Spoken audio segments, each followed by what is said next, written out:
The People's Business is made possible by our partners, Solar Dynamics, the most efficient energy systems.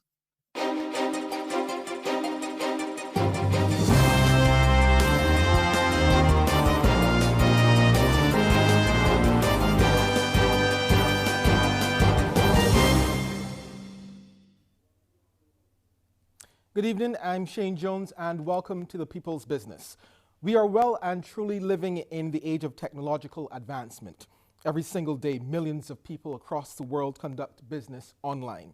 The onset of the COVID-19 pandemic has turned countless living rooms into e-classrooms, and most payments we make with the businesses we interact with are cashless. These businesses also depend on a very complex cyber network that makes them more efficient and makes life much easier for us, the consumers.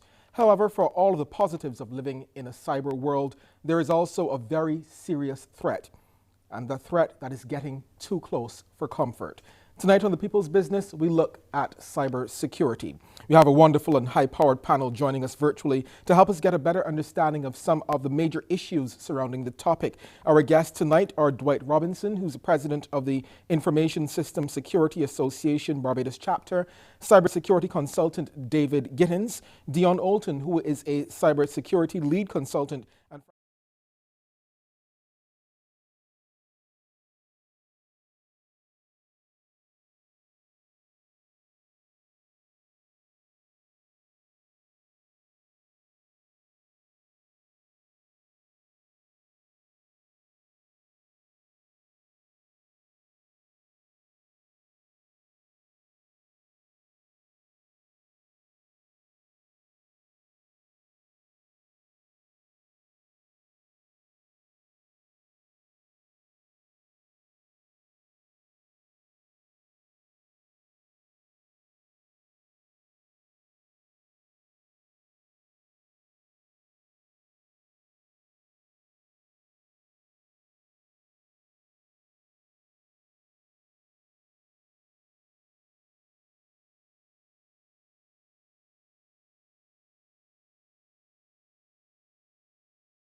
welcome back to this live edition of The People's Business, where we are looking at cybersecurity.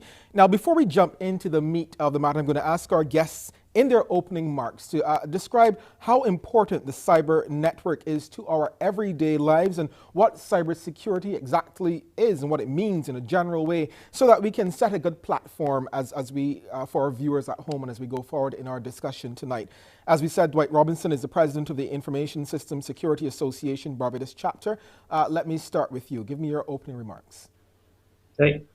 I'll say for us all, we're using more technology. There's no doubt that we live in a connected world where we constantly have to engage with both other persons or with other organizations using technology. We can't live without being connected somewhere with our cell phones or laptops. So it's important that we all understand that this level of communication needs to be protected, right?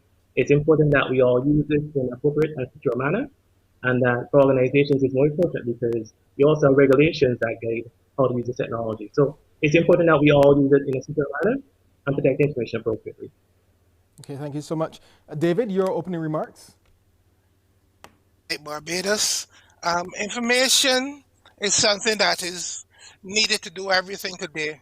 We use it via devices or tablets or computers. Even when we can't see it, systems that we use are going to be using information. So because of that, it's become something very critical for life.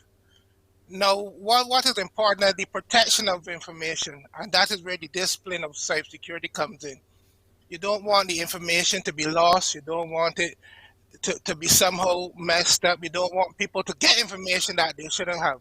So that's where the whole discipline comes about with cybersecurity, where our role is to make it easy to not just use the technology, but to use it safely in that the data is available, the data is protected, the data is there when you need it. Okay, thank you so much. Dion, give me your opening remarks. All right, good night, Barbados. Um, I want to first start by saying you're going to hear the terms cybersecurity and information security, and they're essentially going to be the same for our conversation tonight, right? And information security and cybersecurity speak to the protection of information systems and data from unauthorized access, use, disclosure, disruption, modification, and to provide confidentiality, integrity, and availability of that information system. So that can only be achieved by the implementation of technical, management, and operational measures, some of which we will discuss further. But I just want to set that framework so we understand you're going to hear cybersecurity and information security. They're essentially the same for what we're going to discuss later on this evening. All right. And Francois? Hey, good night, Barbados. I first want to say thank you for having me on this panel of cybersecurity professionals, of which I know all of the members. I'm kind of wearing two hats this evening. I work with Mr. Olton. We respond to cybersecurity incidents in Barbados and the region. We've been doing this for over the last 4 to 5 years together. And I am also a member of the Information System Security Association. So I'm kind of wearing two hats. Where I would like to go with this conversation this evening is in terms of the investigation of cyber incidents. Like I said, we respond to many incidents, and I would really like to touch on some of the areas where businesses and individuals fall short and can improve in terms of just cybersecurity infrastructure. Things that we see happening on a fairly regular basis with regards to vulnerabilities that can be exploited by the growing threats in the information security landscape. So that's what I will be speaking on this evening. Okay, wonderful. Just what you said, the growing threats right around the Caribbean. And to underscore those sentiments, let me play a recent clip from you for Prime Minister Mia Motley on how critical it is for not only Barbados but for the region to defend its cyberspace. And we only have to look at what has happened in the United States of America with one of their major pipelines to understand the critical importance of defending our cybersecurity against the attacks that very often not only come from regional forces, but from international forces. In addition, the development of a sustainable resource capability, both in terms of well-trained and appropriately equipped forces, is absolutely critical. Prime Minister Motley, anyone wants to have a first reaction to that clip from the Prime Minister? Well, what I'd say is, if the others don't mind me starting off, the problem with the internet is there's no distance to the internet. To a hacker, Barbados is as far away as the United States, France, Germany, Trinidad. And as long as you're going to be on the internet, you'll be as visible as anywhere else. So the attack that she would have spoken about, which happened in the US, could easily have happened here. Because the hackers look to see if you're a soft target, if you have a vulnerability, that means that there's some weakness that they can attack, some cyber weakness, and they'll go after you. Now, in the case of what she was speaking about, the hackers were just looking for money. Because as you would have heard of the ransomware, which is this really big thing now because it works. People basically hijack your system and they say, if you want me to use these systems, you have to pay me money. And that's what that attack was about. Yeah. But ransomware within the past year has actually changed dramatically. It first went from people saying you have to pay money to get back your data to then say, okay, you have to pay money, but in addition, I'm going to sell your data on the dark net. Now, recently they've come up with a third attack. We're going to make you pay to get back your data. We're going to sell your data, and we're going to attack your clients so we can get to via your data. So that's how ransomware is going. It's really increasing tremendously. It would have increased maybe about 100% in the past year or so. And it's all about people wanting money at the end of the day. And that's one of the major attacks. And what happened to that pipeline was possible because they were connected to the internet, and almost any large system today will connect to the internet, especially in the time of COVID. You need people to be able to come in remotely to work, to do support, to do service. Organizations speak to each other, via the internet. So everyone's on the internet. So that is where the danger is there. Let me just give you some backstory to that. In that clip, that pipeline hack that the Prime Minister was speaking about, for the information of our viewers, Colonial Pipeline in the U.S. was hit with a devastating cyber attack earlier this month that forced the company to shut down approximately 5,500 miles of pipeline in the United States, crippling gas delivery systems in the southern states. And it's been reported that DarkSide, that hacker group behind the attack, received a total of 90 million in Bitcoin ransom payments, as you were just speaking about before shutting down. David, we hear about this in the U.S. Pipeline hack, millions of dollars in ransom, and we think this is a them issue, right? You're a consultant here. What are you telling your clients? How much should they be spending on cybersecurity? Well, the thing with cybersecurity, you take a risk-based approach. You don't spend more than what you're protecting. So if you decide that your assets that you're protecting is worth $10 million, you're not going to spend $20 million. But at the same time, if your assets are worth $10 million and you only want to spend $20,000, you're really wasting time. I mean, the current thinking in cybersecurity or information security now is that it's not a matter of if you get hacked, it's a matter of when. Because if hackers have enough talent, they have enough tools, and they have enough time, they can hack you. What you do is you put controls in place to make sure that it is less likely that you're hacked, so it's the likelihood you're trying to think, and then the impact.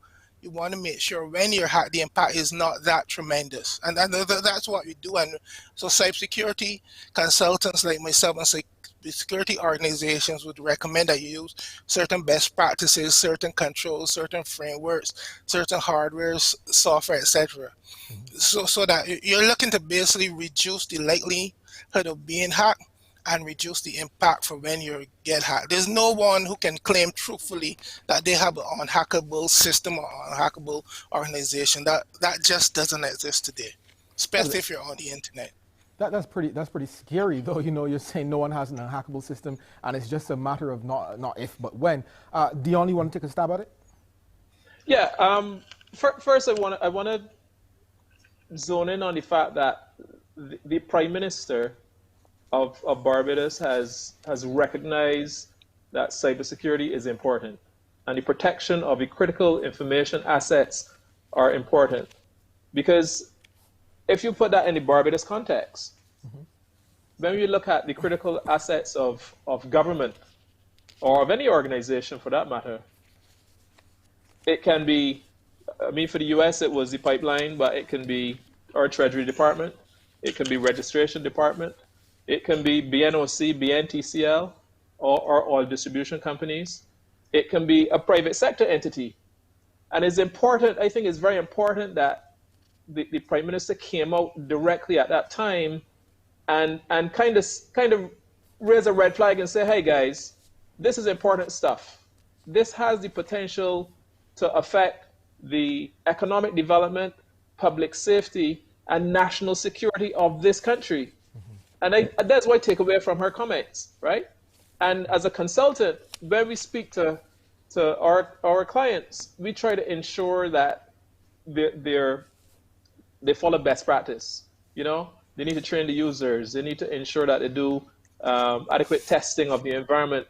And most organizations think that they have it covered, but based on some of the information you'll probably hear later, you will hear that a lot of them don't have it covered, and then it ends up in an incident like what happened in the US. And trust me, there are companies all across Barbados that get hacked, that get hit with ransomware, but they're not forced right now because of the legislative framework to report it. So a lot of companies are losing millions right here on this little rock. If we look back a couple months ago, a leading cybersecurity firm posted in the Daily Nation that they saw last year, within the first 6 months of 2020, 200,000 plus cyber attacks were being launched on Barbados institutions. Now, I say that that number is bogus. It's actually a lot higher. It's actually a multiple of that. If it was 1 million attacks within the first 6 months, yeah. But those numbers are still good because it says we're under attack. Yeah. So there's things that we have to do to prepare. All right, Dion, we're going to get more into that and the specifics of what you were just bringing up. But Mr. Robinson, the Prime Minister, was speaking about the region at the time. How protected are we in Barbados and the region? How really protected are we? It's difficult to measure exactly how protected we are because, as y'all mentioned, there's no regulation that says that businesses have to report when they get attacked. And as a result, it's difficult to quantify exactly how prevalent incidents are, how many incidents have actually resulted in possible loss of data, paying of ransoms in particular. So it's difficult to quantify that. Throughout the region, we've seen a number of attacks taking place, especially with the recent ransomware attacks in Trinidad and also here in Barbados with the Ansa McAl incident. So attacks are taking place. The thing is that we've seen larger, more prevalent attacks being known and recognized in the newspapers, and that's when the facts really come out. The reality is that we're no different than any other country within the world. And within the Caribbean, we're actually more attacked than the rest of the world compared. Based on data from Checkpoint, within 2020, Barbados, as part of the Caribbean cluster, is actually more attacked than the rest of the world on all factors. So we are under attack here in Barbados, and we have to realize that we are within the scope of these attackers, and we all to them just another opportunity to make money. Wait, I want you to say that again. You said Barbados is the most attacked in the region? Yes. So based on Checkpoint data, Checkpoint actually groups Barbados and the Caribbean along with the southern, with South America in particular, and together they group them as one big particular group. So based on the data that they got from approximately October 2020, Barbados and the Caribbean, including South America, has been attacked more than the rest of the world. And I repeat that, more than the rest of the world. Okay, what's the reason for that? We're an easy target. When you consider that we're using the same technologies as these bigger companies, these bigger organizations throughout the world, we're typically less known to have the level of infrastructure needed to protect them. We have limited resources in terms of manpower and technology as well to protect our systems. So we're an easy target. And they know that if it's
Welcome back to this live edition of The People's Business. Remember, our topic tonight is cybersecurity. The numbers to call are 228-5562 and 228-5563. All right, let's dive in. Let's get straight into the business now. It was said that, 220,000 attacks were made on Barbados, and you're saying that that number is bogus. So tell me straight, have Barbadian companies been hacked? I would like to Press. take this one. Okay, go ahead. Go right ahead, Press. Sorry. I have to ask. I have to ask the question. Is it- You know, I have to ask. It's a Okay, question of okay. how many? Yeah. Yeah, well, yes, bringing this close to home is a good thing. We've seen over the last 36 to 48-month period, over 3 to 4 years, we've responded to 23 cyber incidents in Barbados itself. So that's about, roughly over 5 incidents a year. And they've been more that we've been called in to do, but the company didn't want to go through with the information security and the forensic investigation. So this is 23 incidents that we have investigated, I would say since late 2017 to now.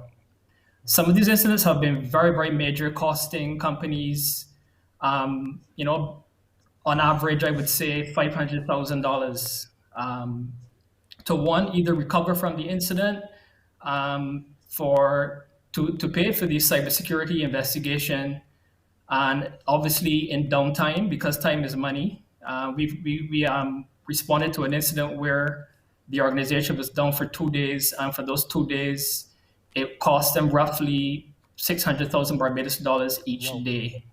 So yes, it is happening here locally, and we are seeing an uptick in incidents. I would also like to discuss what David was saying earlier with regard to having to giving organizations the ability to recognize when there's a cybersecurity incident. That is very, very important, because like he said, it's not if, it is when it's going to happen. So the only way to really know that is to set up systems that would be able to detect and determine if there's anomalous behavior in your organization, notifications, because we've seen that when bad actors get into your system, they try to dwell in it for as long as possible. The longer they dwell inside of your system, the more information they gather about what you do, the more targets they make, and the more the larger the spread of whatever attack they're looking to execute is available to them. So it is extremely important for organizations to monitor the behavior within their environment. Yeah, you said that sometimes it costs up to 600,000 Barbados dollars a day. I mean, I don't understand what that means. What's happening? So, what type of disruption is being caused? What is that money going towards? Well, okay. Take for instance, suppose it was a supermarket. Suppose a supermarket got hit with a attack where the bad actor would have launched ransomware and would have encrypted, essentially locked their systems. Now, if the point of sales are encrypted, then they can't generate sales if they don't have a business continuity plan, which can manually address how they process their products when customers pick them up off the shelf and want to pay for them. Yeah. So if you can imagine that supermarket having to be down for days, that is literally affecting their day-to-day sales. So if they're accustomed generating $600,000 in revenue every day, and they can't generate, then that's how they lose their money. And you can adapt that to different industries across the board. Okay. Well, as we heard with the pipeline case, apparently demands were made and ransoms paid. Is that situation? Is that happening in Barbados as well? Not asking you to call any names of any companies, but I want to know, is money being paid out in Barbados after being hacked? Anyone can take this. It would be my guess that it is paid out sometimes. Because if the organization doesn't have certain things in place, the only way to get up quickly may be to pay the ransom. Unfortunately, these ransomware guys are not the nicest guys in the world. So sometimes you pay and they just laugh at you. They just take the money and you're still in trouble. But if we look at worldwide, a lot of organizations pay to get back the money. Even in the US, they're now trying to make it illegal in some parts of the US to pay ransomware, but companies are still paying because at the end of the day, if I can't get into my systems, I can't generate business, I can't pay my employees, I can't meet what my shareholders require. So it is a matter of basically, I'm going to pay the ransom. If you look at in the non-cyber world, when somebody kidnaps your daughter and says, I'm going to kill her if you don't give me $50,000, if you have the $50,000, you're tempted to give it because you value that. It's the same thing with the companies. You value being able to work again, so there'll be a temptation to pay. And down here in Barbados, it's not illegal to pay ransomware, so I suspect that a lot of organizations give serious thought to paying to get back their data. Okay, you might not know if anyone actually paid, but has anyone ever heard the demands for hackers in Barbados? What type of money they've been asking? Well, it was Well, reported when we had an incident last year. It was reported that they asked for 30 million, but that is what was reported. I can't say for sure. All right, so I don't know if France or anybody else has any numbers of demands, but yeah, and I'm anyone only knows what any? I, going by what I what would was reported. what I would like to add, Shane, Yeah. is that there are other costs that just other than just the ransom, right? Or other costs, for example, loss of investor confidence, right? The public might be placed at risk, loss of revenue that we're talking about, loss of confidential data, negative reputation. There are a lot of different cost elements that go into a cyber incident that the company has to face.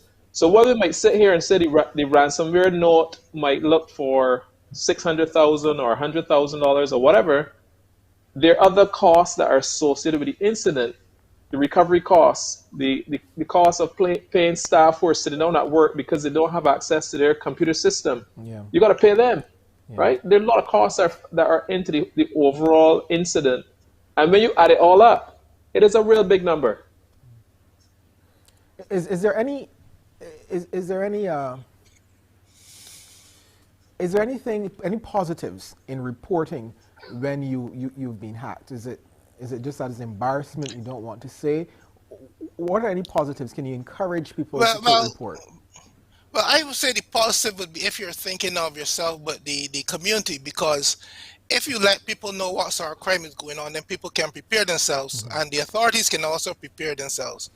But it's just like if any other crime, if there's a lot of theft going on in an area and nobody calls the police don't know to be on the lookout, and the other neighbors don't know to make sure that you shut your door tight at night and you lock your car properly.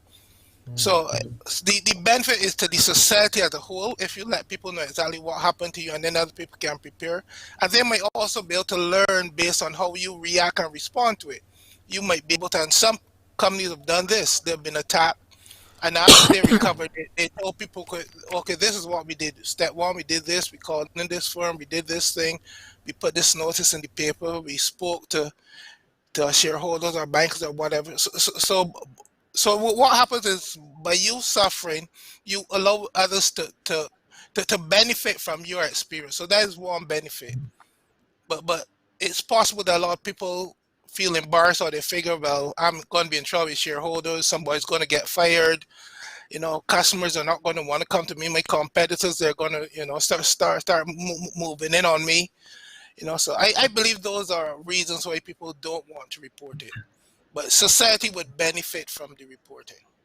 Based on what you guys are saying, is far more prevalent than people think. So based on some of the cases we've seen in Barbados, is it a situation of superior hackers or poor cybersecurity?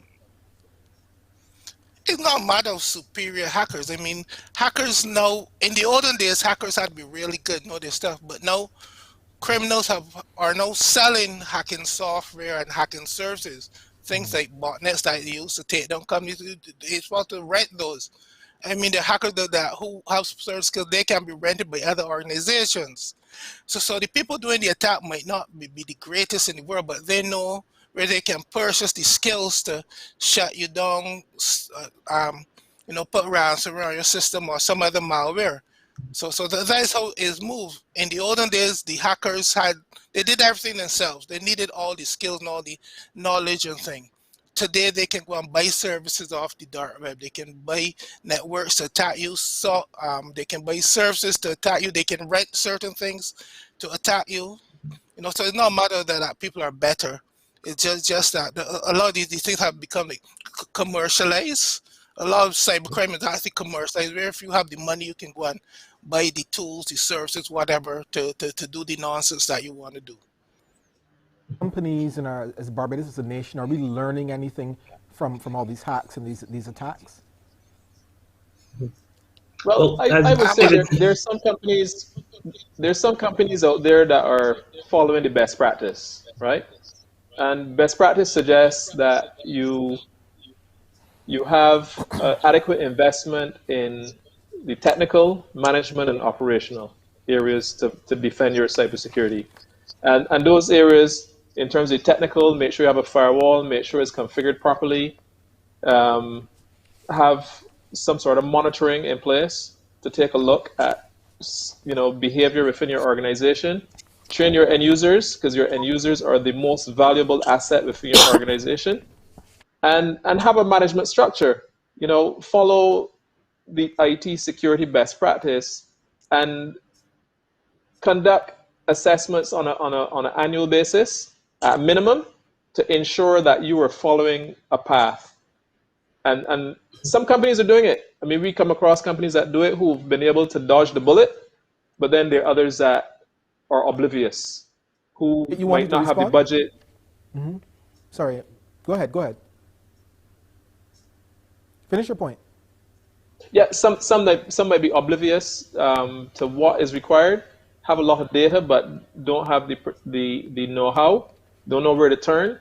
But I mean, we're here as consultants. We're here to help support any organization within the region who needs assistance in this regard. Yeah. And Dwight, you wanted to respond as well. Yeah, I agree with what David said as well too, in terms of reporting incidents is important because it allows other organizations to see the prevalence of these attacks. It's important to create a culture within the country of knowing that these incidents take place.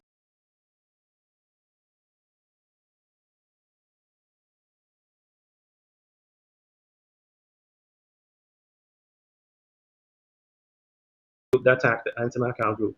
And it really brought awareness to some of the bigger companies and more medium-sized ones as well too, that these attackers are here, they will come after you, and the results are significant. I think it's important to also not just when these incidents happen, just have a knee-jerk reaction, kind of buy new software and think that you can shut your systems in a point in time. It's important to think about cybersecurity on a whole and not just think about the new incident, a new type of situation that comes up and you buy new software and think that you protect it. But think about cybersecurity on a whole holistic standpoint for the organization. And I think reporting these incidents, creating a culture of cybersecurity within Barbados and on the island on a whole is important to ensuring that we have a culture within which persons know how to protect their systems, know the kind of attacks which are out there, and also know that there's a support system within which other persons who have been through those situations could help them and support them and guide them through. We're going to take another short break here and return in a moment.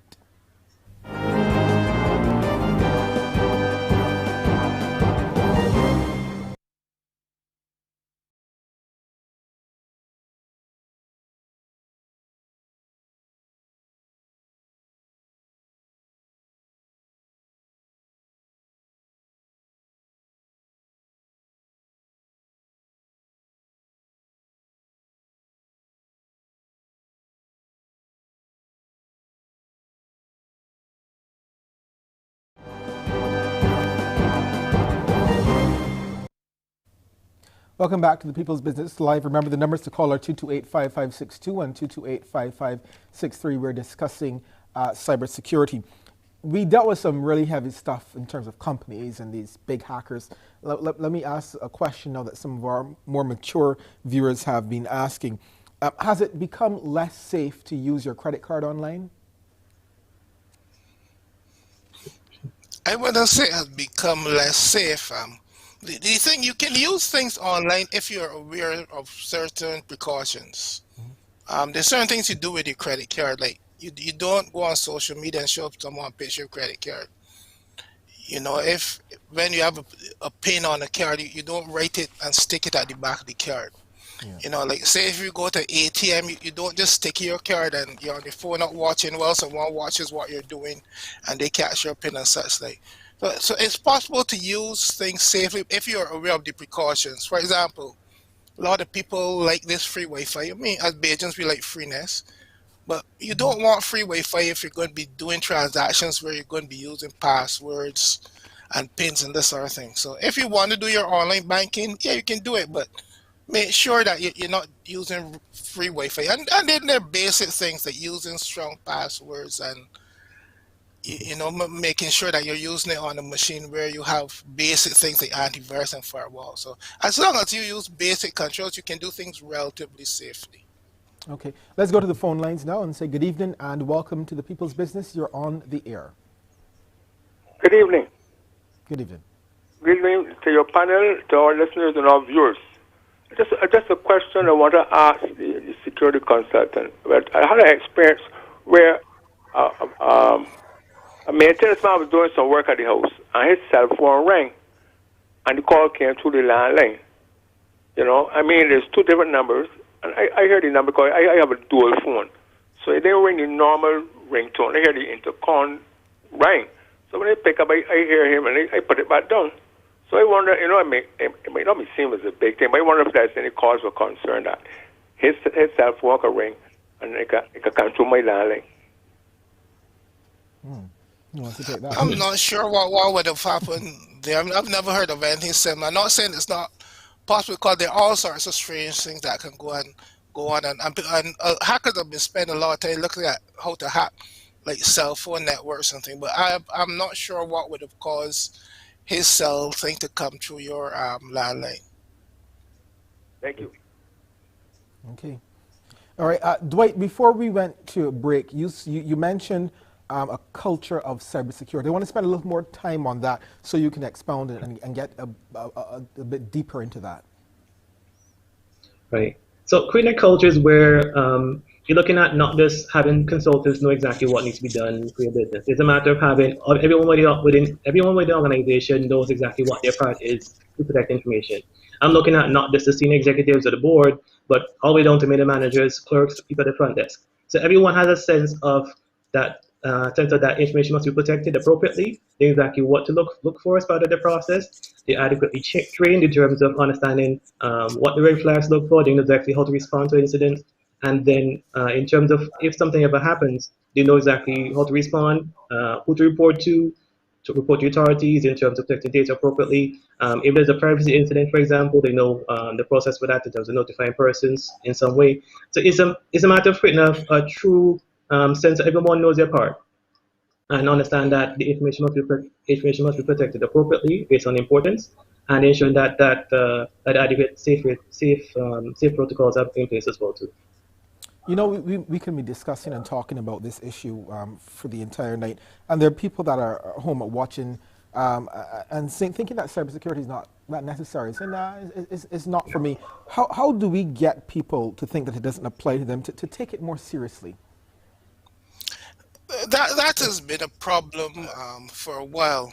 I mean, in the U.S. and other jurisdictions, they use legislation to try to force people to take it seriously. But I mean, I can compare cybersecurity to the COVID fight.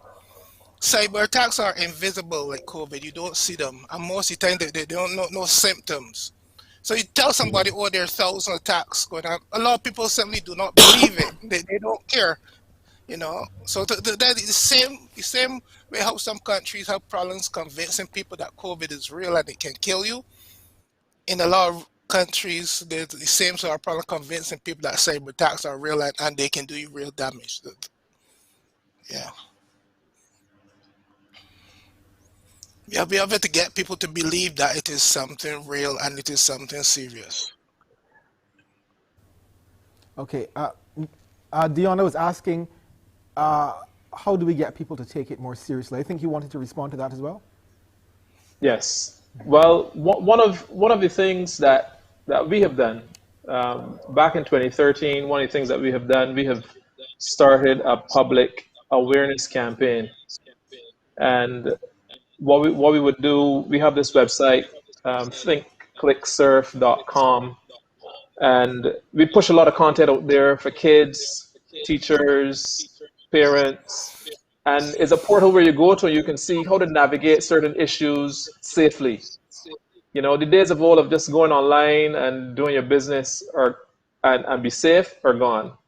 The interconnectedness of networks and the internet and the ease of which hackers and fraudsters can gain access to everyone, not just government or private sector, but also our children, right?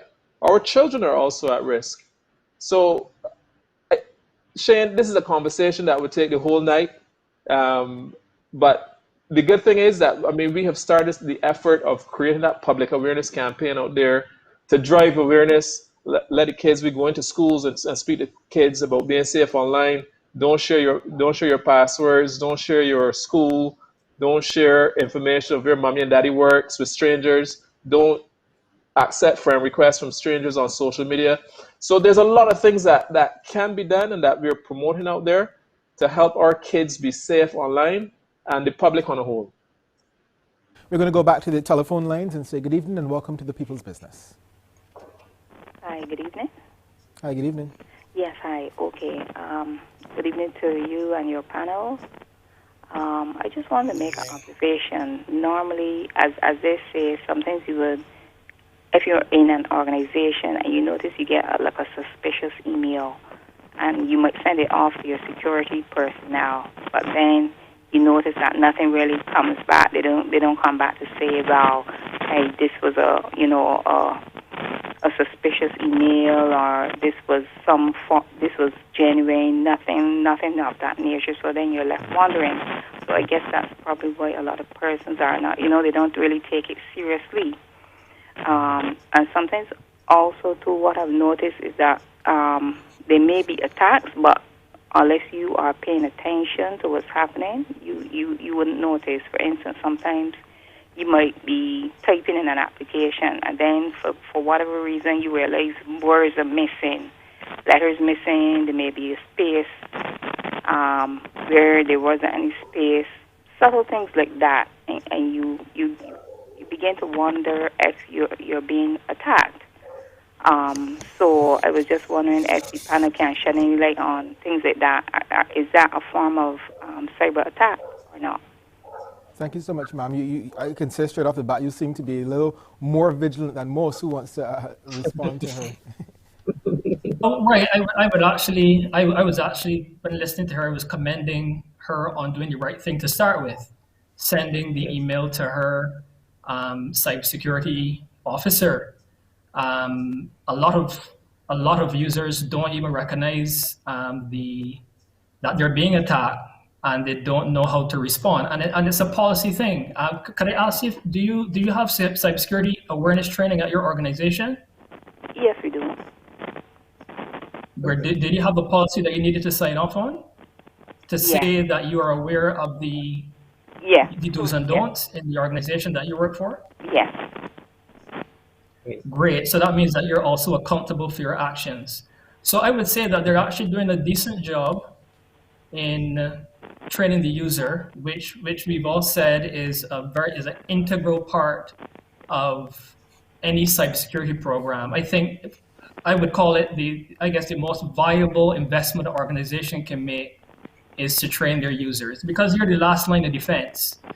Suppose that particular email was a phishing attack where they were looking to get your user credentials, or suppose there was a attachment that turned out to be a ransomware malware that when you clicked on it, it executed and it started to encrypt your information, and then it started to propagate around the network.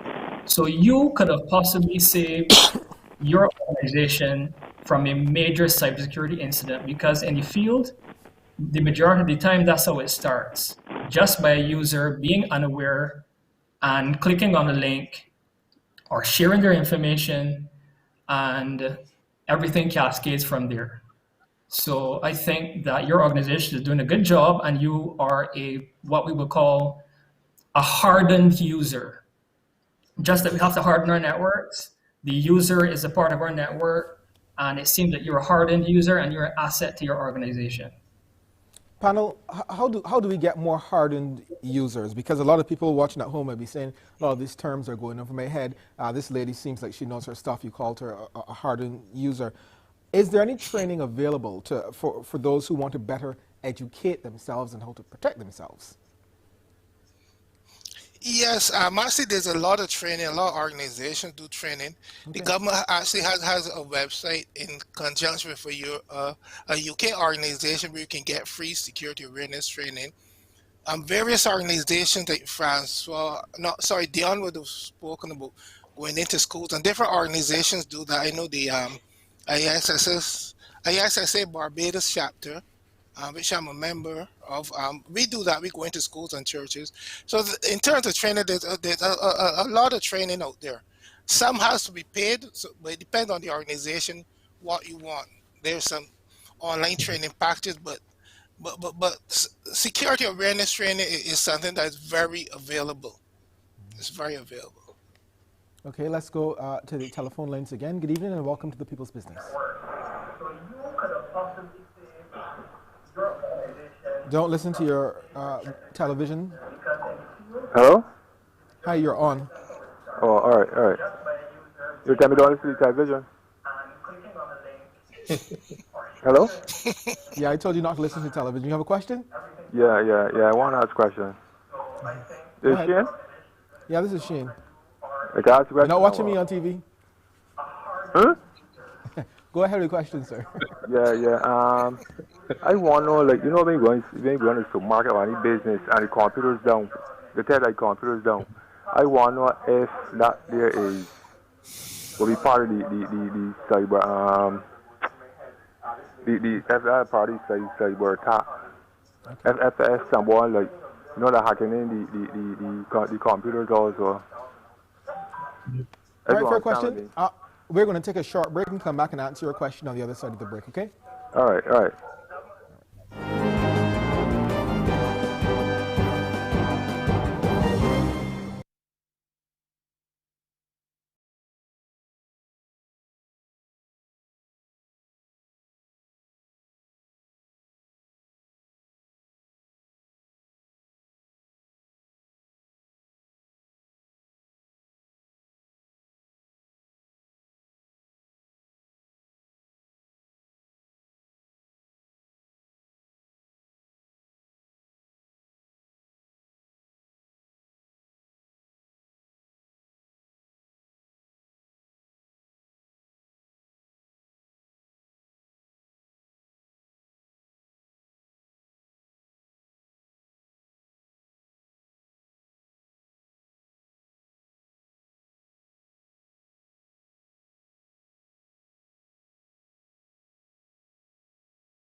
Welcome back to the People's Business. Before we took the break, we had the caller asking about when the machines are down at supermarkets, if that could possibly be a flag for a cyber security threat.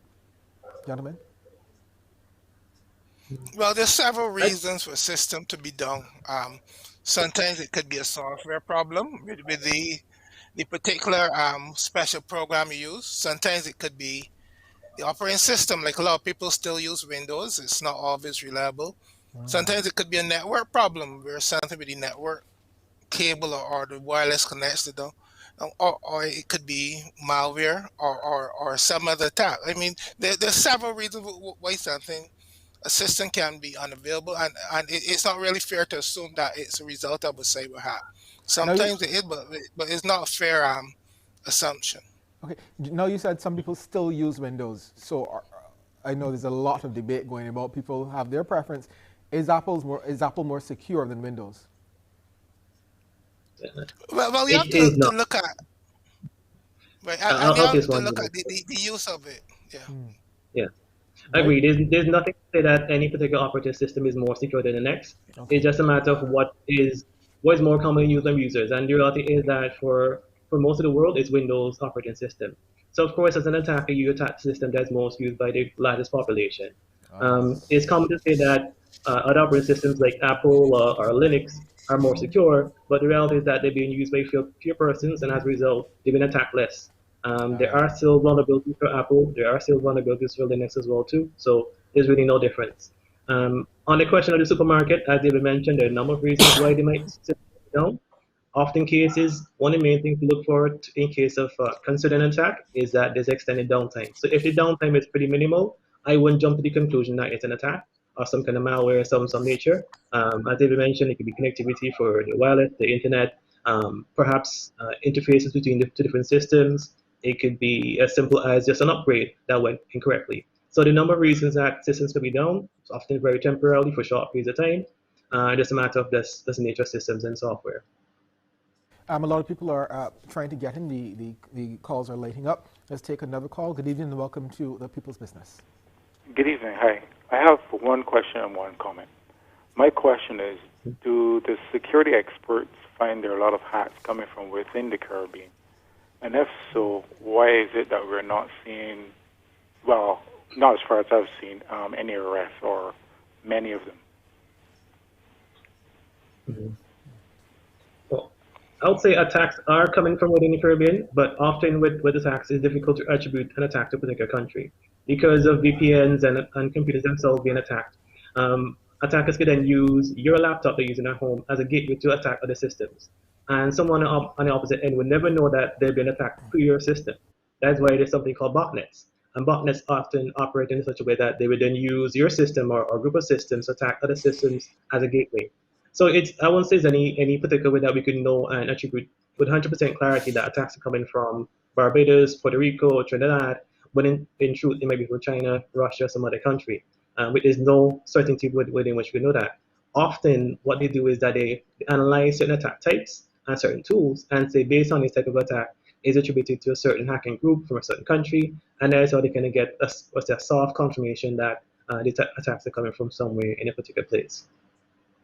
Dwight, given that a large proportion of our critical infrastructure is owned by private companies, let's use the Barbados Light and Power in this instance, does government have a regulatory strategy for governing how these companies protect their networks? To my knowledge, and probably David could chime in a bit about this one, there's no existing framework that governs exactly how infrastructure for critical systems like the light and power systems and water systems in terms of how they're managed and secured.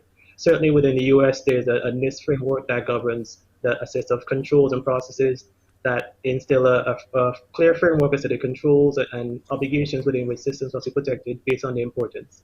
Currently within Barbados, there's no set regulation, there's no set standard that governs this, and it's purely a matter of whether or not the government here would then choose to adopt some international standard like NIST or some of the ISO standards which are recognized globally as a basis for the framework that they use for protecting their systems. I think if we were to consider over the past couple of years what's happened within Barbados and certainly the government of Barbados, there have been attacks on the government and there have been successful attacks on government. It's just a matter of how prevalent they are and how ready they take place and the result of those attacks.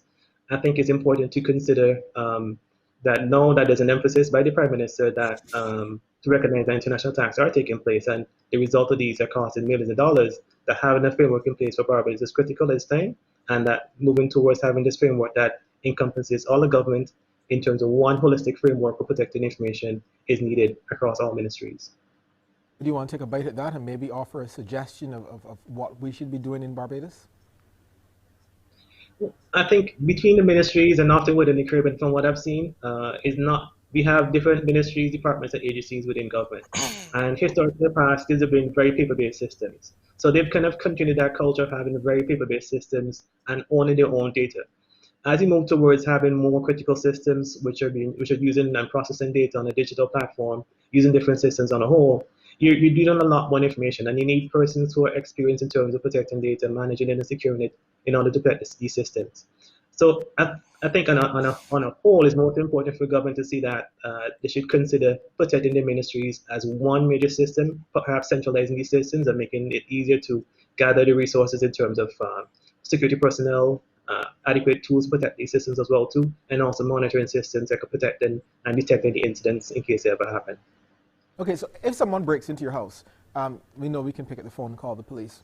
If we have some sort of cyber or online situation, is our police force well equipped to handle and deal with those? I can't say with any certainty that the police force has those capabilities. I think certainly they do have a cyber division that responds to incidents on a national level. However, they still have the cyber shortages that we have for most organizations in terms of lacking personnel that would have the understanding of a broad range of technologies and systems as part of that. It's difficult to find professionals on the range of different systems, tools, and technologies that we use across Barbados and certainly across the globe. So to have adequate police personnel being trained and being resourceful on all these different systems is difficult. And that's how security professionals like myself and Francois and the others step in terms of having a team, not just within the organizations, but globally, that could then respond to these incidents and know exactly what to do and what to look for.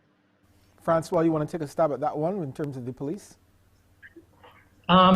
Yes, so I think Dwight hit the nail on the head. With the police, it's a resource issue. So the police they wouldn't have adequate resources to be able to respond to all cybersecurity incidents. If you can picture it, almost any crime that could be committed today has a cyber element to it. We gather, we manage, we gather, we send, we share so much information today.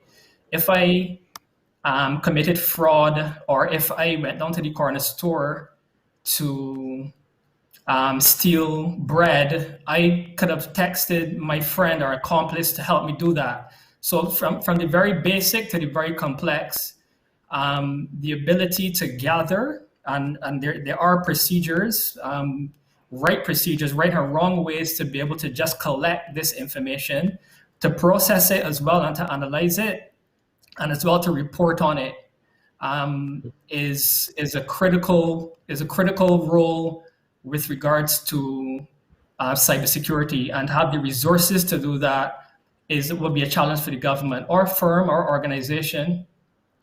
We have those capabilities, we have those qualifications, and from time to time, we do get customers who would have gone to the Barbados Police Force for help. They weren't able to help them, but we are able to help them. So, our organization, SIFTINC and the Caribbean Cybersecurity Center, we are available to take some of those calls and to respond to some of these incidents. Go back to the telephone lines now. Good evening and welcome to the People's Business. Hi, good evening to you and good evening to your panel. Good evening. This program is very timely and I appreciate that, especially bringing awareness to what could happen in your business world. But one of the things that I wanted to hear was a bit more on, in the event that your business breaks down, what happens next. You spoke about a plan, like a business continuity plan. Can you or someone in the panel elaborate a bit more on that, and where can one go to find such a plan, or maybe have a program subsequent to this one on that? Thank you. Wonderful. I'll leave that up to the experts. Who wants to take that? All right, I can take that. A business continuity plan is a plan which looks at getting your business back up and running after a disaster. It's related to disaster recovery plan. A disaster recovery plan looks at getting your IT systems back up. But as you could appreciate, if a system has its IT systems up, but the staff are sick or the building is burnt down or some other things are not there, furniture not there, then you still can't work. So the broader thing you look at is a business continuity plan, where it looks at getting your IT systems, your comm systems, your staff, the buildings, furniture, whatever you need to operate, right? That is what the plan is about. It's about getting your business back up after a major disaster. So there are people trained in that specialty who can work with you, help you design a plan. The thing with business continuity is it's going to be unique to every plan. So it's not a matter to just say, okay, I know another company that has a plan, I'll copy theirs. That's not going to work. So you get a professional to come in, someone who's training, developing those plans, and they would work with you and have a plan, and you'd also like test the plan. You document the plan, you make sure your users and everybody's aware of the plan and everybody knows what they have to do. And the thing is, it's not something that can be done in a week or a month. It takes a lot of time and money because it involves training and documentation and that sort of thing. But but what people have found is that when there's a disaster, companies with a business continuity plan are a lot more likely to survive, whereas businesses with no plan, when they have a major disaster, after 6 to 12 months, they're probably gone. They don't exist as a business anymore. So it's something I would advise that businesses spend some time and money on, because we don't know when the disaster will come. But if you haven't prepared for it before, when it comes, it's too late. So you have to prepare before the disaster, and then hopefully you'll be able to start working normally, and at the end of the day, you wouldn't go to business. All right, this quick question before we go to break. Someone asked this even before the show. When I see updates pop up on my computer, should I update right away? Yes. Simple answer. The reality is that, yes, that's the answer. So the reality is that there's some vulnerabilities which are critical, and often for Windows and most operating systems, the developer needs to get prompted to install these updates. I'll say for any update that comes out and get a prompt, install it as quickly as you can. It doesn't take much to do a restart if necessary. The result of losing data, losing systems, losing overall operations for extended period of time because you didn't update costs a lot more. For many organizations, as simple as updating systems which are running, which are critical, which run 24/7, it takes time to kind of stop operations and restart these systems after an update. But for someone who does has a couple of desktops or a laptop at home, it takes really nothing to just install the update and be protected. The reality is that attackers are now going after vulnerabilities which are even as old as 3 days old.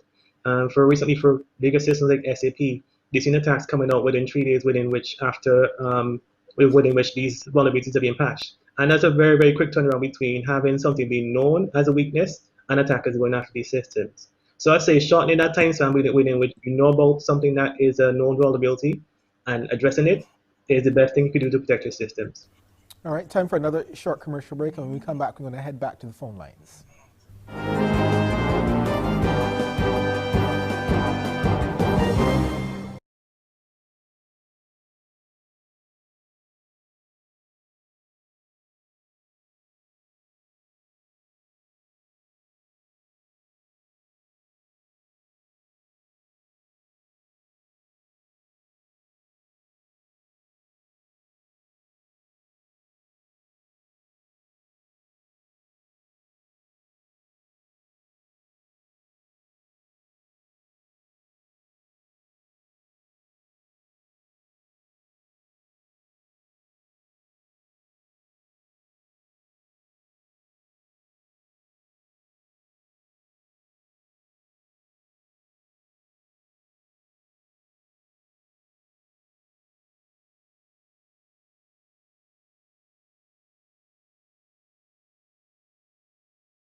Welcome back to the People's Business. If you're just joining us, we're discussing cybersecurity. We're having a really good discussion tonight. We're going to head straight back to the phone lines now. Good evening and welcome.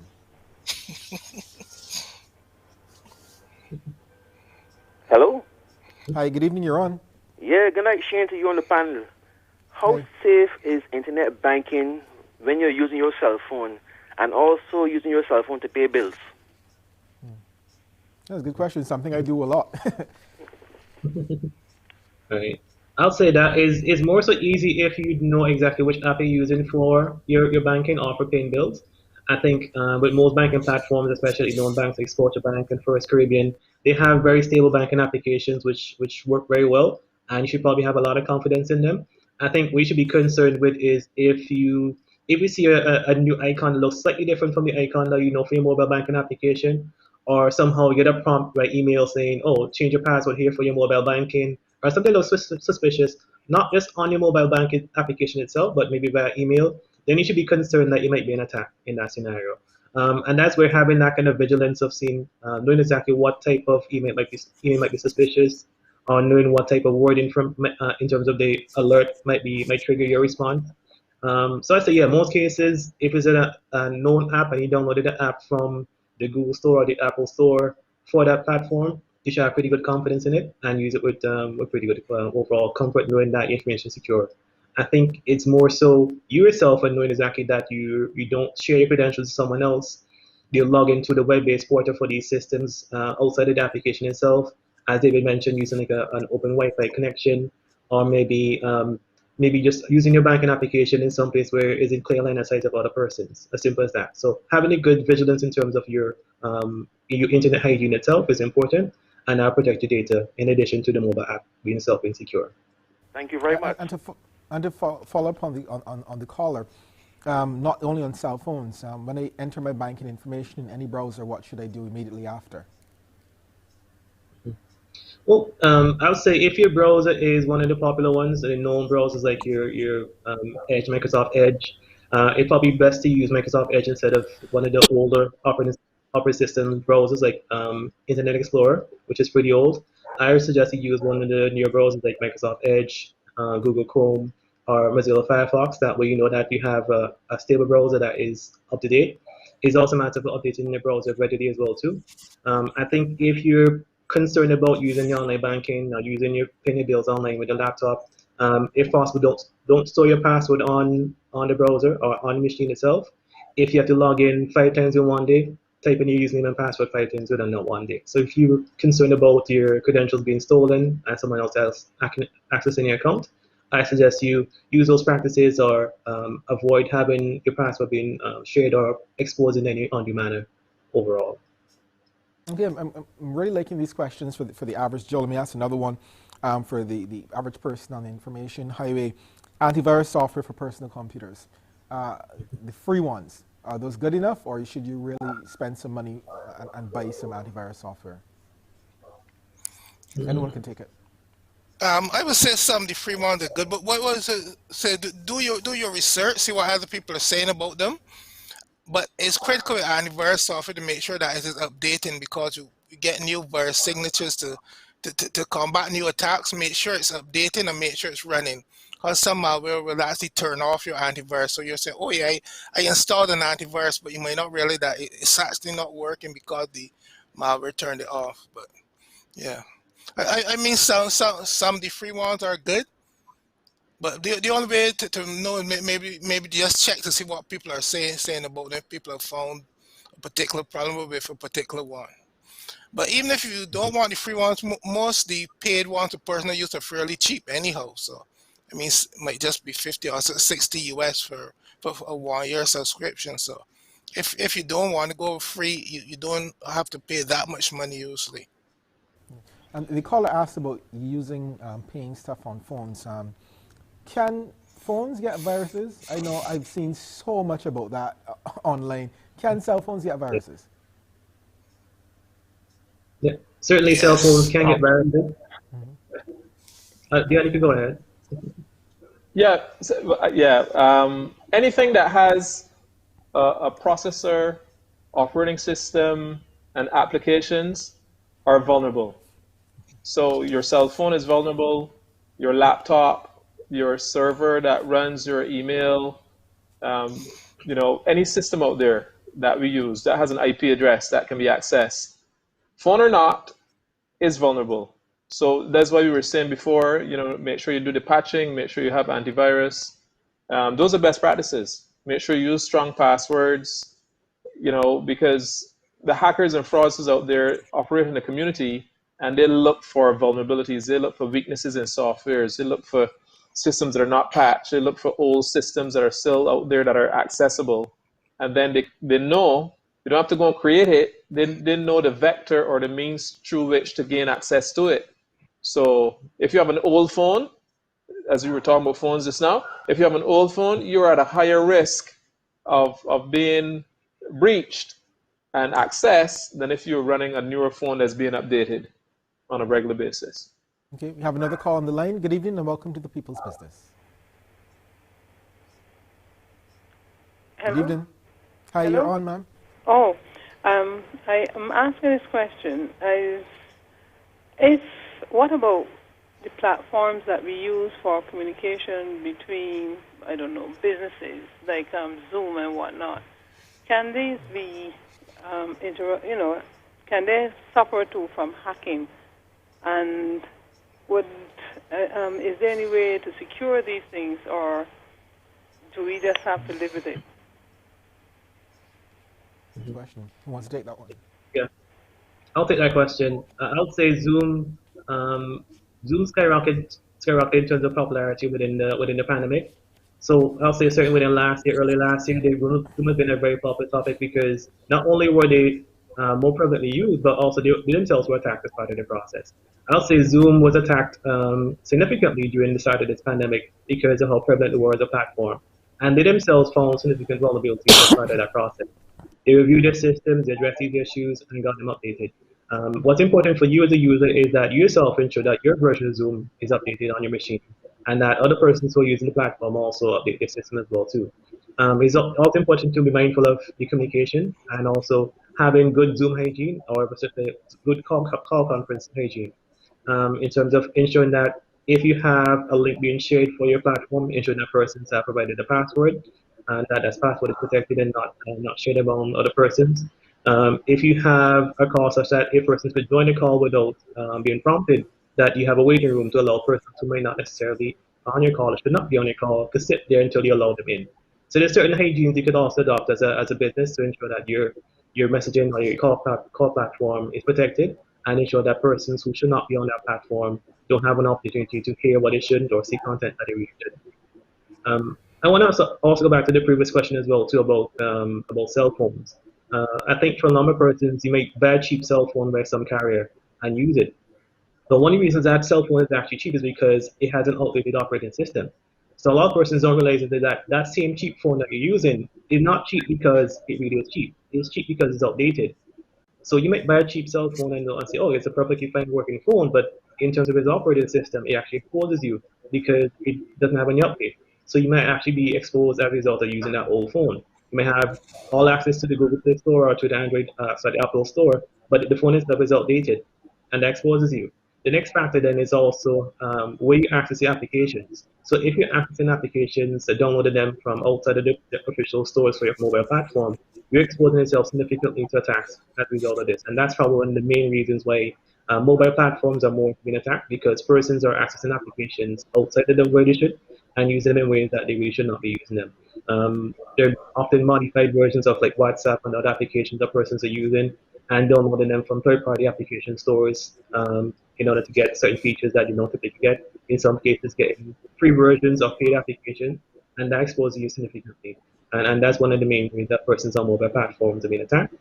And certainly within the mobile banking platforms, they often attack within our region as well, so within the Caribbean and Latin America. Okay, that's some really, really good tips, sir. We're going to take another break here, and when we come back, we're going to have the final thoughts.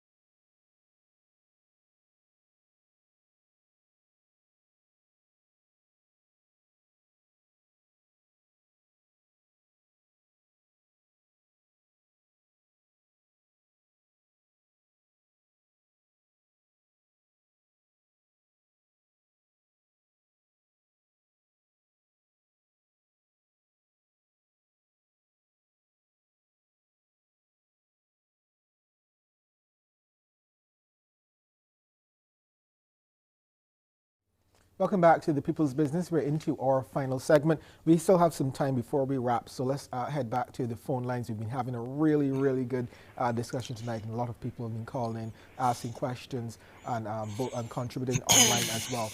Good evening and welcome to the People's Business. Hello, good evening. Hi, good evening. Yes, good evening to the panel. Yes, I was just calling to find out if you could just give some more information when it comes to since the COVID pandemic, more persons are working remotely. in terms of best practices when it comes to working from home, different things like that. Yeah, I'm sure because a lot of people have gone home and then they've been set up at home. They've been having the work system on their personal computers, and a lot of that's been going on. So that's a really good question, ma'am. Who wants to respond to her? Can take that. From a company point of view, you should make sure that you have procedures speaking to people working from home in terms of like the computer must have basic things on it, like have on the antivirus and some other things. You should make sure that they're using strong passwords. For coming into the system remotely, you can have them using multi-factor authentication. That means that in addition to just using the password and username, they maybe get a code sent on their phone or some other device to prove that it's really them that's coming in. There's certain policies and procedures that the company has to put in place about using your own device, because in some cases companies may require you to use your own computer, so it will tell you this is what you need to do if you're using your own computer. Then it might have rules about like keeping the information safe. For example, if you're working, make sure that people can't see confidential stuff. If you have printed stuff, make sure you lock it in a filing cabinet or a drawer so that family members or people visiting the home can't see it. Make sure the screen is positioned in a way so that no one walking behind you can see exactly what you're doing. So there's it starts from the company level with the company actually creating guidelines for the staff, so the staff know what to do and what they're not to do. Then for the company side, they also have to do more checking to see, okay, like have their security or IT people check to see like when people are logging in, who's logging in. The difference, the one problem with remote thing with COVID is that we no longer work normal hours. So before a company would know if I see a sign in at 10 p.m. it's somebody doing something strange, but nowadays it's just a worker who likes working late. But companies still have to monitor what is going on and make sure that the staff actually know the things that they need to do. So those are just some of the basic things that I recommend for if you find yourself in a situation where you're working from home. I think someone else wanted to respond to the caller. Yeah. So of course, my day job is with Deloitte. So with us, we actually created a whole new service just for the remote work environment, and it was called the Remote Office Cybersecurity Assessment. And as part of that same process, we mentioned some of the things that David mentioned as well too, in terms of checking that person's had the right processes in place, protecting systems. Because now we have a use of mobile devices or lab personal devices which are not owned by the company for doing work. As you mentioned as well, two persons need to secure the systems or secure their data in terms of locking them away. If you step away from your laptop or computer, you also need to ensure there's locked so persons do not see information on your laptop or device as part of the process. And also using multi-factor authentication ensure that if you're the person logging in, then that you truly are that person. Another element, of course, is VPN, which stands for Virtual Private Network. And this ensures that the traffic between your computer and the office network for the company you work for is protected, and ensures that the traffic that flows between those systems is encrypted, such that no one that might sit between those two devices could then see your data manipulated anyway as well too. And these are two critical parts that now have to be protected as part of the remote office infrastructure that we have because of COVID. The reality is that a number of organizations have had to extend their control processes to ensure that these systems that are out in the field, out in the person's homes, are protected the same way as if they're in office. And often cases, under COVID, persons have then had to ensure that these devices are updated on a regular basis as if they were in office, because in some situations those systems could not reach those devices at persons' homes. They had issues even working more hours and then not ensure that they did the proper things, are shutting down as needed, and ensure that these devices are updated as appropriate as they should. And of course, because of the pandemic, persons have also been a lot less security minded as well too, and not really paying attention to certain things because they've been distracted by the news or being at home. So persons get literally COVID fatigue and kind of forget about the same control processes that they should have and should continue doing at work. So it's also important for organizations to continue the same training protocols that they have at work, and to extend and modify them to ensure that persons working remotely also have those same control processes and also have that same security mindset while working at home as well too. Yeah, I'm glad the caller brought up this topic because it reminded me of something I read about employee negligence leading to cyber attacks. Because we spoke a lot about the employers and the security network that they had, but how prevalent is employee negligence leading to cyber attacks, especially within Barbados, I guess, and any of you might have seen a circumstance of that. Well, it's something that happened. Go on, Francis. It's difficult to quantify. But Francis, go ahead. No, I was saying yes. A lot of the incidents that we respond to, I guess, could be put in the employee negligence category. The key would be to determine whether it's would you consider employee negligence if the company hasn't invested in the user? Now that's key. So, and it's not just investing in training. Has the company put policies in place that the user had to sign off on to say that they understand what the company policy is and they agree with it? So I've been in situations where a system administrator for an organization who should know better and who probably did know better, who actively went into the network and manipulated some data, some critical data. We were called in to investigate, to determine the who, what, why, where, and when. And we determined that it was this system administrator that did the data manipulation. So it went to an administrative hearing where we would have presented the evidence and the administrator admitted it. Now, the administrator, even through admittance, still called in the union, and the union fought on behalf of the administrator because there was no policy in place. Therefore, there was no accountability or responsibility that was put on this particular user to do what they knew that they should have done. So there is, we do see employee negligence, but it is for organizations to have the right policies in place to make sure that the users are accountable for their actions. Okay.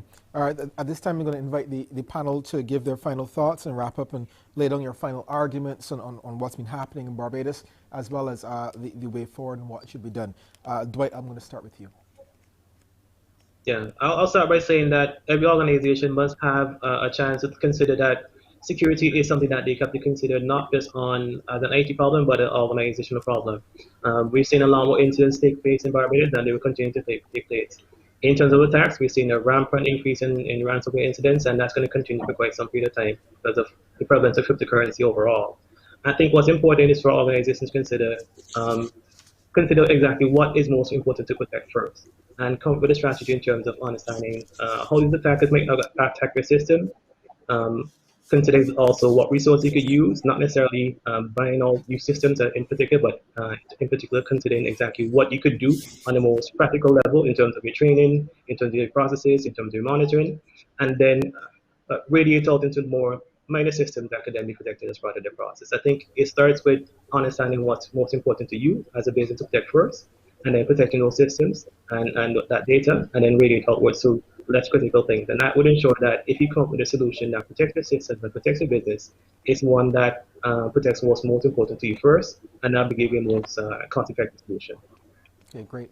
Francois, your closing remarks?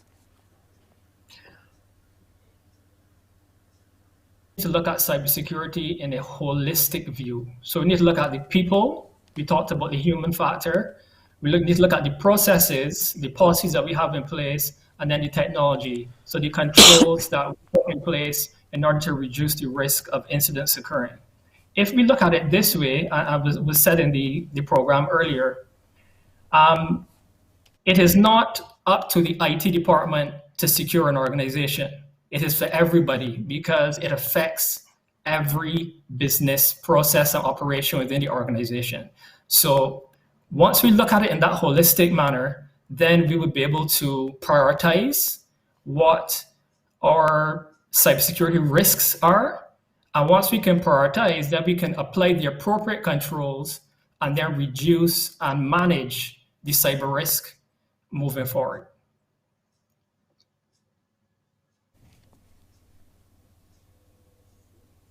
Dion? Thank you. I want to start by saying, based on everything we've seen so far, the Caribbean is under attack. Barbados is under attack. The statistics are showing that we're under attack. The good news is that we have the opportunity to prevent ourselves and our organizations from becoming a victim of a cyber attack.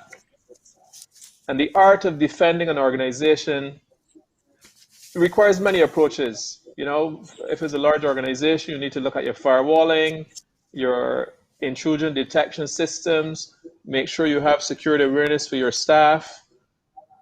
You need to have security assessments done to be proactive, so you can't leave things to chance and hope that you don't become a victim. You have to deal with this head on. This has to be cybersecurity, and information security has to be a part of your business continuity efforts. And like the previous caller mentioned about, you know, where do you go to get the business continuity plans? Well, you know, all plans are different, all organizations are different, and there's some things that you need to take into consideration. Virtualization, cloud computing, patch management, penetration testing, all of these are things that organizations need to take into consideration to be a part of your business continuity plan, and ensuring that when, not if, when your organization gets attacked, that your downtime is as short as possible.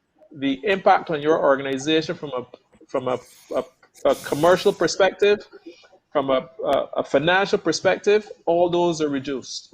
So the thing is to have a good plan in place ahead of the incident, so that when it comes time to respond, your uptime, your downtime is reduced, and your cost to get him back up and running is reduced as well. Okay, David, the final word is with you. You have 60 seconds. All right, I'd just like people to understand that cybersecurity is real, and it's not just something for the US and those things on TV.